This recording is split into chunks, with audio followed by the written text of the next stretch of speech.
그러면 이러한 제도 개편 배경에서 내부회계관리제도가 실제 시행이 될 때 실무에서 또는 기업들이 감사인들이 실무상으로 운영상으로 어떤 고도화를 위한 작업들이 진행이 되고 있는가를 한번 살펴보도록 하겠습니다. 신예관법에서는 내부회계 관련 초점이 결국은 책임 강화라는 부분, 그 다음에 절차의 강화라는 부분에 초점을 맞추고 있다고 말씀을 드렸는데요. 그 내용을 보면은요, 그 가장 큰 문제점이 최고 경영진에서의 관심이 지금도 여전히 중요하다라는 얘기가 많이 나오지만은 막상 기업들의 실무에서 가서 물어보면은 이거는 회계팀에서 알아서 할 일, 이렇게 생각하는 경영진들이 여전히 많다라는 염려가 상존하고 있고요.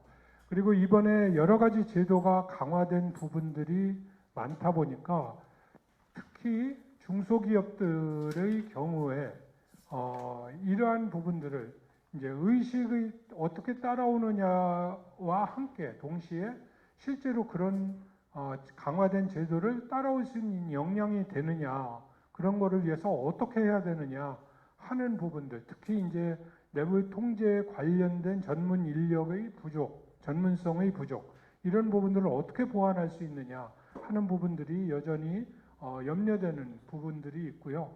그리고 대규모 기업의 경우에도 대규모 기업이면 그럼 다 괜찮은가? 전혀 그렇지가 않고요. 실제 내부회계관리제도에 대해서 관리를 해야 되는 조직을 엄청 독립적이고 그 독립적 운영과 그리고 또한 훨씬 더 책임감 있는 운영을 더 큰 기업에는 그 지금 모범 기준과 그 다음에 감사 기준에서 요구하고 있는데 종전처럼 이렇게 운영하는 관행을 그대로 유지하면 괜찮지 않겠느냐 하는 부분들이 염려되는 부분들이 상존하고 있고요. 특히 내부 통제 관련된 부서의 적격성과 감사위원회의 객관성이라든지 그 다음에 감사위원회에서 해야 되는 역할에 따른 대응 변화, 이런 부분들은 아직도 우리 제도의 변화 또는 규정의 변화에 만큼 기대에 못 미치는 부분들이 많이 있는 것 같습니다. 그래서 결국은 크게 보면은 최고 경영자나 지배구조의 관심과 변화 노력과 그리고 그 변화의 체계적인 또 조직적인 조직화된 변화 관리가 아주 필수적으로 필요해야 될 것 같다라고 생각이 됩니다. 그런 부분들을 실제로 실무상에서 진행되고 있는 모범기준의 이번에 개편 과정에서 고도화 과정에서 논의됐었던 이슈들이 상당히 많이 이번 그 사례집 만들면서 논의가 돼서 지금 발표 자료로 운영위원회에서 발표를 했는데요. 그런 내용들에서 중요하게 고려할 만한 사항들을 그냥 예를 들어서 꼭지를 몇 개를 좀 골라가지고 정리를 해놔봤습니다. 상장회사 회계 담당자 실명제, 그리고 내부회계관리서 관리 조직의 독립적인 운영, 그리고 관리 조직과 실제 업무의 실무 부서 간의 역할 구분, 그리고 경영진 평가와 감사인 평가의 구분, 이런 부분들이 실제로 시행을 하려다 보면 여전히 아직도 어려움을 겪고 있고, 또한 이 부분들이 제대로 정확하게 이해를 못하고서 시행이 되고 있다라는 생각이 좀 들고요. 그리고 또 기업별로 보면은 신예관법에서 내부회계 관련된 개정된 내용들이 상당히 많습니다. 근데 그 중에는 단계적으로 시행되는 것도 있지만은 어떤 거는 즉시 시행을 해야 되는 사항들도 있는데, 이런 사항들에 대한 인지도도 상당히 떨어져 있는 부분들도 많이 발견이 돼서 논의가 됐었고요. 그리고 또한 외부감사까지 대비하기 위해서 이제 본격적으로 19년부터 외부감사가 시행이 되는데, 그 외부감사에 맞춰서 고도화 작업을 진행을 할 때 어떤 내용들이 고려가 돼야 되느냐 하는 것들이 실무에서 얘기됐었던 내용들을 간략하게 보면은요, 실제 감사에 관련된 감사에서 요구하는 정도의 내부 통제에 대한 문서와 그리고 절차의 실시, 이런 내용들까지 같이 포함이 되고요. 그 다음에 모범 기준을 둘로 나눈 것처럼 설계 운영과 평가 보고의 양체계가 같이 반영될 수 있도록 해야 될 것 같고요.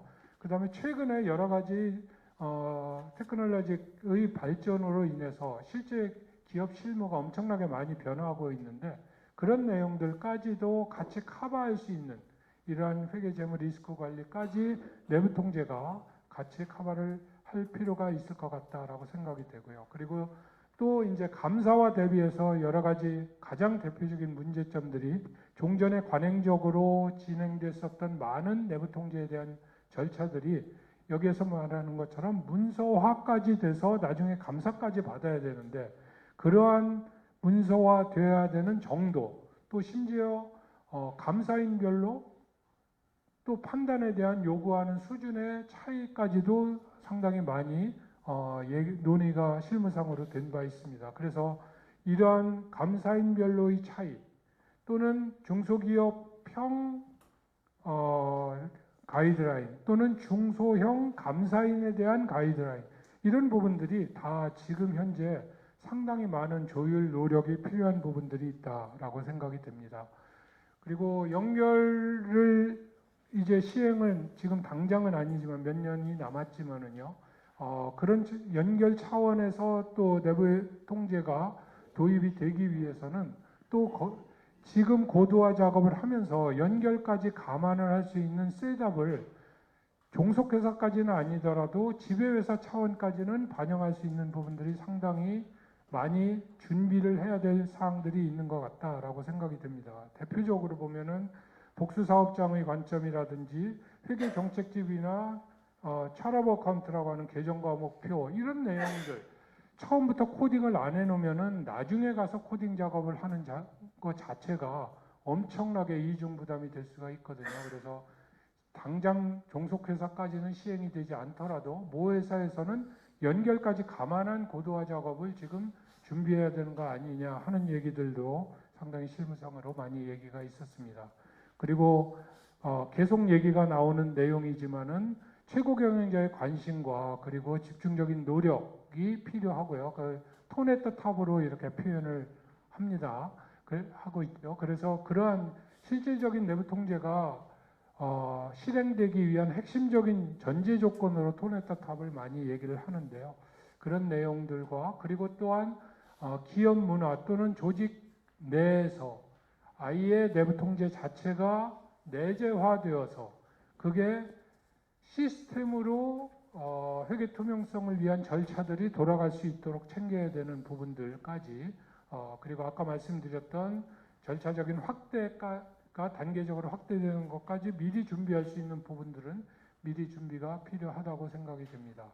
그리고 또한 감사위원회 차원에서 지배구조 차원, 지배기구 차원에서 모범기준과 신해관법에서 요구하고 있는 상당히 많은 사항들이 있습니다. 그런 독립적 평가라든지 감독 책임을 훨씬 더 높였다라든지 그리고 연결까지도 앞으로는 이제 감사위원회가 종속회사의 내용까지도 같이 커버해야 될 이런 부분들까지도 같이 커버를 해야 될 것 같고요. 그 다음에 내부회계관리제도 실무상으로도 현재 상당히 많은 회계법인별로 기업별로 또는 대형 감사인과 중소형 감사인과 사이에서 이런 여러 가지 실제 적용에 대한 차이들이 있는 것 같습니다. 그래서 그런 부분들이 지금 운영위원회와 그 다음에 공인회계사 회 차원에서도 상당히 많은 FAQ나 사례 개발 등을 통해서 그런 차이가 나는 부분들을 조율하는 작업을 상당히 많이 하고 있고요. 그리고 그러한 사례가 잘 조율이 되는 것뿐만이 아니고 좋은 사례를 개발해서 교육하고 전달하고 해서 공유를 하는 그런 절차들, 노력들도 필요할 거라고 생각이 듭니다. 가장 대표적으로 중요한 취약점 정의, 이게 모범기준에서 또는 감사기준에서 얘기하는 가장 대표적인 그리고 가장 핵심적인 정의인데요. 이 내용들조차도 실제 구체적으로 들어가서 살펴보면 기업별로, 감사인별로 대형과 중소회계법인 사이에 또는 심지어 같은 대형 회계법인 사이에도 네트워크 펌별로 이 약간씩 미묘한 차이가 있는 것 같습니다. 이런 부분들부터 이제 맞춰나가는 작업이 좀 필요하지 않을까 이렇게 생각이 듭니다. 중요한 계약 취약점 정의가 이 두 가지를 고려를 해가지고 하라고 되어 있는데요. 실제 실무상으로는 아직도 제가 보기에는 맞춰야 될 부분들이 상당히 좀 있을 것 같습니다. 대형 회계법인들 간의 실무적 차이까지도 여전히 있다라는 부분도 슬라이드로 맞춰놨고요. 아까 말씀드린 대로 회의에서 공인회계사 회의에서 이런 거를 차이를 줄이고 맞추는 작업들은 여러 가지 방법으로 노력을 하고 있는 걸로 생각이 듭니다. 마지막으로 제도 발전을 위한 제 방향을 제가 생각한 부분들을 몇 가지 정리해서 말씀을 드리고자 합니다. 내부회계관리제도는 결국은 회계 투명성을 위한 통제, 내부 통제다라고 표현을 했고요. 그리고 그 내용은 결국 절차와 과정에 초점을 맞춘 것이다 라고 말씀을 드렸습니다. 근데 이 부분은 결국은 기업이 주체가 돼서 운영이 되고 외부 감사인이 도와주는 형태가 되는 방식으로 시스템이 운영이 되어야 되는데, 그러한 회계 투명성을 담보할 수 있는 사회적인 지원 시스템이 꼭 필요치 않을까 하는 생각을 저는 기본적으로 갖게 됩니다. 물론 회계 제도적 관점에서 여러 가지 재정비가 필요한 부분이 있고요. 상당히 많은 회계 감독 제도 차원에서의 제도 개편들은 실제로 운영이 되어 있습니다. 그렇지만은 사회 시스템이 지금 자꾸 규제와 처벌 위주로만 자꾸 가고 책임을 강화하는 쪽으로만 가지 어떻게 지원해주고 촉진해주는 방향으로 운영이 되고 있느냐 하는 거에 대해서는 여전히 좀 염려스러운 부분들이 있는 것 같습니다. 아까 정선희 상임위원님께서 말씀하실 때도 여러 가지 제도적인 지원 방안을 개발을 하고 있다라고 말씀을 하셨는데요. 이런 부분들이 자꾸 더 발전적으로 운영이 될 필요가 있을 거라고 생각이 됩니다. 그런 측면에서 제가 몇 가지 생각을 한번 간략하게 말씀을 드리고자 합니다.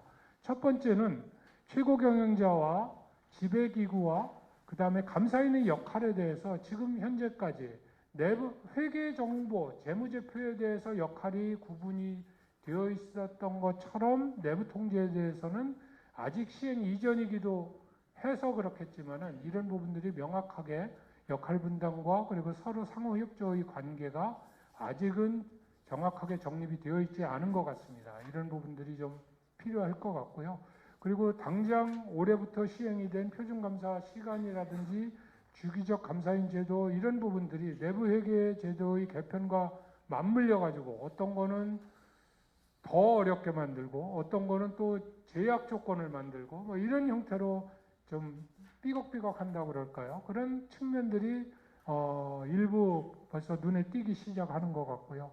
그 다음에 기준을 적용하기 위한 여러 가지 그 상위 레벨의 조율 절차 같은 것도 좀 필요할 것 같습니다. 지금 현재는 내부회계관리제도 운영위원회와 또는 그 감사기준위원회 그리고 감독기관 이쪽에서 논의되는 내용들이 실무적인 산에서는 의견 조율이 이루어지고 전달이 되고 하고 있습니다만은 이런 부분도 기관 차원에서의 어떤 공식적인 이런 네트워크도 좀 필요치 않을까 하는 생각도 좀 하게 됩니다. 그리고 지금 감사위원회에서 초점을 맞추고 있는 내부회계관리제도에 대한 부분이 회계 투명성에 대한 부분이라고 얘기를 하고 있는데 정작 감사위원회 모범 기준이나 우리 상법이나 또는 여러 가지 제도나를 보면은요 감사위원회에 요구하는 겉으로 포장은 회계 투명성이 중요하다라고 타이틀은 붙여놨는데 실제로 그 안에 들어가서 요구하고 있는 사항으로 보면은요 이게 막 퍼센트 비율가 맞을지 아닐지 모르겠는데 앞에서 커버를 하고 있는 회계 투명성에 대한 감사위원회 책임이 한 60, 70%, 70, 80%라고 설명을 해놨다면은 실제 내용에 들어가서 감사위원회 활동 측면으로 보면은 실제 해야 되는 활동과 책임은 뭐 제 생각에는 한 20%, 30%가 회계 투명성에 대한 것이고 나머지는 오히려 그 일반적인 경영 활동에 관련된 사항들 중심으로 되어 있는 거 아닌가 하는 생각이 그런 인상을 저는 지울 수가 없는 것 같습니다. 그래서 저는 개인적으로는 감사위원회가 획기적으로 좀 제도가 전환이 됐으면 좋겠다라는 개인적인 생각을 하게 됩니다. 감사위원회는 회계 투명성에 초점을 맞춘다. 그래서 외부 감사인이 감사 의견을 결정할 때 또는 수정 사항의 논의를 할 때 정말 감사위원회가 챌린지하는 사항을 걱정하고 염려할 수 있게 감사를 준비할 수 있도록 이런 시스템이 되려면은 감사위원회가 회계 투명성에 초점을 맞춰가지고 운영이 되고 정말 적격성 있고 실력 있는 감사위원으로 구성이 돼서 외부 감사인과 전문성을 가지고 논의를 하고 토의하고 결정을 할 수 있는 이런 감독 기능이 감사위원회에서 수행할 수 있으면 좋지 않을까 하는 생각을 하게 됩니다. 그 다음에 내부회계 관리도 실제 운영에 대해서 여러 가지 실무적인 어려움들도 말씀을 드렸는데요. 이런 내용들을 앞으로 점차 발전되기 위해서 회계법인 규모별로, 기업의 규모별로 또는 회계법인들의 그 실무 차이, 기업들의 실무 차이 이런 것들이 다 제도적으로 정착이 되고 안정이 되고 좋은 베스트 프랙티스는 전달이 되고 공유가 될 수 있는 그런 사회적인 시스템 자체도 계속 노력이 필요할 거라고 생각이 되고요. 그 다음에 마지막으로 이제 궁극적으로 회계 생태계에 미치는 영향 측면이라고 제가 타이틀을 붙여놨는데 이 부분은 결국은 나중에 문제가 되면 이게 손해배상이나 나중에 형사처벌, 법적 책임 이런 법적인 문제로 귀결이 되는 것 같습니다. 제가 생각하기에 지금 가장 큰 법적인 판단에서의 지금 회계에 관련된 판단에서의 가장 큰 문제점은 두 가지가 있다라고 생각이 되는데요. 그 사항이 뭐냐면은 아무리 최선을 다해서 열심히 해도 나중에 문제가 생기면은 그거는 처벌 또는 손해배상 책임을 면하지 못할 가능성이 많다라는 부분이고요. 그 다음에 그러한 판단을 할 때 있어서 나중에 문제가 생겼으면은 사후적으로 문제가 생겼다라는 이유로 책임을 추궁당할 가능성이 더 높아진다라는 겁니다. 이런 부분은 학술 연구에서 표현을 할 때 어떤 절차에 대해서 최선을 다해서 잘 했으면은 결과가 잘못돼도 구제를 해준다라는 방식으로 운영하는 표현을 안전항구, 세이프 하버라고 표현합니다. 세이프 하버 룰. 그래서 이런 내용은 일종의 처음에 제대로 성실하게 최선을 다해서 신의 성실하게 경영자가 감사인이 제도를 운영을 했다라면은 나중에 문제가 생겨도 그거를 구제할 수 있는 통로로 그게 활용이 됐으면 좋겠고요. 내부 통제가 그러한 수단이 되어야 되겠다라는 부분입니다. 그 다음에 두 번째로는 사후적으로 문제가 생긴 사후적 책임에 대해서 문제가 생겼을 때 사후적 책임 논란, 즉 영어로는 하인사이트 바이어스라고 하죠. 사후적인 편견이 개입되지 않도록 우리 실무상으로 당시 기준이라고 많이 하죠. 회계 기준하고 감사 기준에서 어떤 회계 오류의 판단을 할 때 그 판단했을 때의 회계 판단을 했을 때 당시를 기준으로 해서 적용을 해야 된다라는 그 기준이 실제 법적인 판단에서도 제대로 정착이 될 수 있도록 하는 이런 환경적인 변화도 좀 필요할 거라고 생각이 듭니다. 이상으로 제가 준비한 내용들은 다 말씀을 드렸고요. 간단하게 요약을 하면은요. 내부회계 관련된 초점은 결국 책임 강화를 통해서 투명성을 강화한다라는 것이고요. 이 부분은 결국 과정과 절차에 초점을 맞추는 것이다라는 내용을 하고 있고, 그리고 지금 현재 여러 가지 제도는 계속 확대되고 강화되는 방향으로 단계 진행이 되고 있고요. 그래서 이러한 내용들을 제대로 실행하기 위해서는 지금 현재 제도의 실행 노력과 함께 앞으로도 여전히 소프트웨어 관점에서 또는 이런 환경적인 관점에서도 개선 노력이 필요한 부분들이 있다라는 사항으로 제가 정리해서 요약을 했습니다. 네, 이상으로 준비한 사항을 발표를 마치겠습니다. 감사합니다.